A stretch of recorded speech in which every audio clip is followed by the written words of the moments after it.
नमस्कार, मी आहे प्रफुल्ल केदारे. आपण पाहत आहात मीडिया भारत न्यूज. मी आहे उल्हासनगर महानगरपालिकेच्या प्रवेशद्वारासमोर, जिथे मुस्लिम समुदायाचे अनेक सामाजिक कार्यकर्ते गेले अनेक दिवसांपासून साखळी उपोषणाचा मार्ग अवलंबत आहेत. त्यांची मागणी एवढीच आहे की या प्रशासनाने, या उल्हासनगर महानगरपालिकेच्या अधिकाऱ्यांनी, कर्मचाऱ्यांनी इथल्या मुस्लिम समाजाला अभय द्यावं.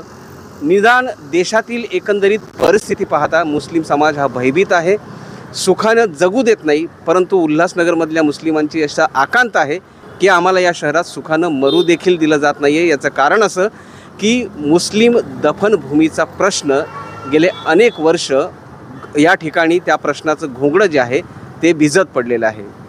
याचं मुख्य कारण असं की उल्हासनगर महानगरपालिकेतील मुस्लिम दफनभूमीचा प्रश्न गेले अनेक वर्ष प्रलंबित आहे.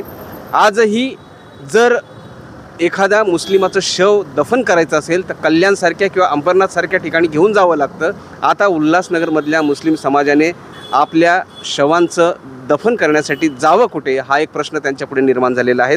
हाँ, सबसे पहली बात है कि सर, मैं मुस्लिम जमात सेवा फाउंडेशन का महासचिव हूँ. इस नाते से मैं इस आंदोलन से जुड़ा हुआ हूँ और इस प्रश्न को मैं पिछले 7 साल से पीछे लगा हूँ. क्यों? 2019 में देशमुख साहब जो आयुक्त थे, उन्होंने जो शहर का नया डीपी तैयार हुआ है, विकास आराखड़ा, उसमें प्लॉट नंबर 244 को दफन भूमि के लिए घोषित किया था. उसके हिसाब से उन्होंने आदेश भी निकाला, लेकिन दफन की मंजूरी तब से आज तक प्रलंबित है.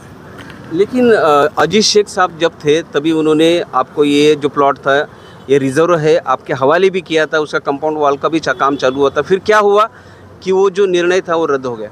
देखिए, कंपाउंड वॉल जो था वहाँ पर 2 प्लॉट है दफन भूमि के लिए, प्लॉट नंबर 243 और 244. दोनों प्लॉट के ऊपर उस समय कंपाउंड वॉल वगैरह बनाए गए, लेकिन कुछ लोगों का 243 प्लॉट के ऊपर विरोध था कि वहाँ से जतरा के टाइम में लोगों का विवाद होने का चांसेस है. इसलिए अजीज शेख साहब ने बोला कि विवाद को न बढ़ाते हुए बीच का रास्ता निकालिए, प्लॉट नंबर 244 के ऊपर आप दफन की मंजूरी लीजिए और वहाँ पे आप दफन कीजिए. तो हमने उनके प्रस्ताव को मान लिया और हमने उनको लिखित स्वरूप में दिया कि हम 243 के ऊपर तात्पुरता दफन विधि नहीं करेंगे, हमको सिर्फ 244 पे दफन की मंजूरी दी जाए, जो देशमुख साहब ने आदेश दिया है. तो उन्होंने हमसे प्रस्ताव लिख करके लिया, लेकिन दफन की मंजूरी उन्होंने भी नहीं दी. आपको क्या लगता है इस सब मुद्दे के पीछे कौन सी ऐसी सियासती साजिश है जो बार बार मुस्लिम समाज को इस सुविधा के लिए वंचित किया जा रहा है? देखिए, एक कहा जाता है कि छुपा हुआ साया. अब वो छुपा हुआ साया कौन सा हो सकता है मैं नहीं जानता, लेकिन ये दफन भूमि देने वाली पार्टी भारतीय जनता पार्टी है. उनकी महापौर थी मीना इलानी, उन्होंने महासभा में मंजूर किया, कुमार इलानी साहब ने मंजूर किया, मुख्तार अब्बास नकवी साहब का लेटर है, विनोद तावड़े साहब का लेटर है. तो जो बीजेपी खुद दे रही है तो उसको रोक कौन रहा है? लेकिन पिछले साल जो सकल हिंदू समाज की तरफ से शिवसेना भी उसमें प्रणीत थी, एक ऐसा बहुत बड़ा मोर्चा निकाला गया, और क्या वही अटकलें थी क्या? नहीं, वो मोर्चा जो था वो उल्लासनगर के वासियों का नहीं था, वो बाहर से लाए गए लोगों का मोर्चा था. और जिस विषय को लेके उन्होंने आंदोलन किया था वो शिव मंदिर अंबरनाथ तालुका में आता है और उल्लासनगर तालुका में है.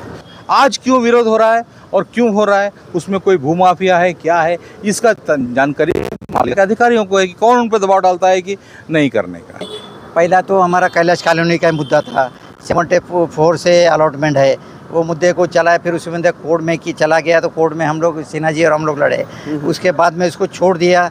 फिर हम लोग नहीं कुछ हुआ तो इधर लोगों की तकलीफ, मैयत लाने का, कल्याण लेके आने का, अंबरनाथ लेके जाने का, उस मुद्दे पे हम लोग भूख हड़ताल किया. इधर 165 दिन हम लोग महाराष्ट्र प्रोग्रामी समाज संगठन के मैं अध्यक्ष हूँ, और इधर उल्लासनगर कब्रिस्तान का मैं प्रेसिडेंट हूँ उसका भी, और मैं पूरा देखभाल उसका ही करता हूँ. अभी ये मिल गया तो हम लोग बोले चलो ठीक है, थोड़ा सा हम टाइम निकाल दे. उसके बावजूद भी आपको फिर से एक बार अनशन पे बैठने की नौबत क्यों आई? नौबत अनशन पे बैठने का कि 5 नंबर से इधर आने में 10-12 किलोमीटर मैयत लाने के लिए 5 नंबर 4 नंबर के लिए इतना तकलीफ होता है.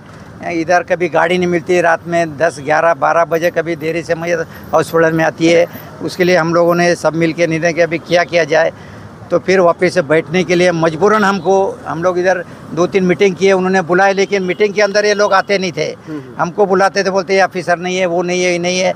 4 बार इनको हम लोगों ने बताया, तो इतने दिन से लोग किधर गए थे, आज हमको बोलते हैं कि तुम उठ जाओ, ये करो. तो पहले जाग जाते थे ना, आज तो नौबत नहीं आती थी हमको बैठने की।